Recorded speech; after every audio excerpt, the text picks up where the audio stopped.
आज मैं भगवान जगन्नाथ, बलभद्र और सुभद्रा को चित्रित करने जा रही हूँ और साथ ही साथ भगवान जगन्नाथ की अधूरी मूर्ति से जुड़ी एक कहानी भी बताऊंगी। जगन्नाथ कला मुख्य रूप से उड़ीसा की पट्टचित्र शैली में बनाई जाती है, जिसमें भगवान जगन्नाथ, उनके भाई बलभद्र और बहन सुभद्रा को पारंपरिक जीवंत रंगों से कपड़े या ताड़ के पत्रों पर चित्रित किया जाता है।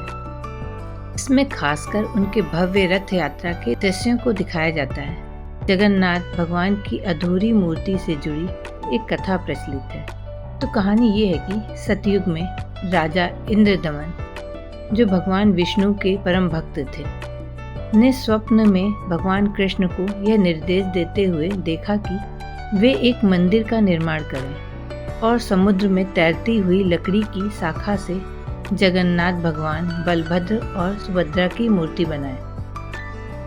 जब उन्हें ये लकड़ी मिली तो उन्हें कारीगर के रूप में भगवान विश्वकर्मा मिले।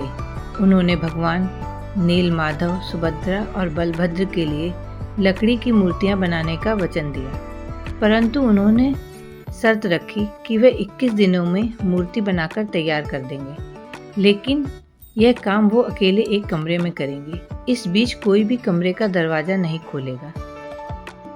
राजा ने इस बात को स्वीकार कर लिया और फिर भगवान विश्वकर्मा दरवाजा बंद करके मूर्तियां बनाने लगे, इस शर्त के साथ कि 21 दिनों तक मूर्तियां बनाते समय उन्हें कोई परेशान न करे। रोज कमरे से आरी, हथौड़ी, छेनी की आवाजें आती रही। इससे लोगों को इस बात की संतुष्टि मिलती रही कि अंदर मूर्तियां बन रही हैं।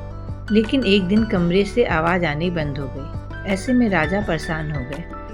उनके मन में तरह तरह के ख्याल आने लगे। राजा को लगा कि बूढ़े व्यक्ति को कहीं कुछ हो तो नहीं गया।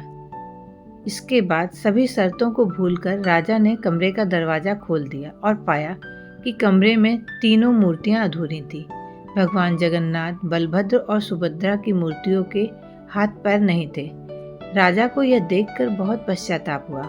उन्होंने भगवान ब्रह्मा से सहायता मांगी। भगवान ब्रह्मा ने उन्हें इन मूर्तियों को यथावत स्थापित करने का निर्देश दिया और कहा कि भगवान इन मूर्तियों को देखकर प्रसन्न होते हैं। तब से भगवान जगन्नाथ, बलभद्र और सुभद्रा की मूर्तियां पुरी के जगन्नाथ मंदिर में अपूर्ण रूप से स्थापित हैं।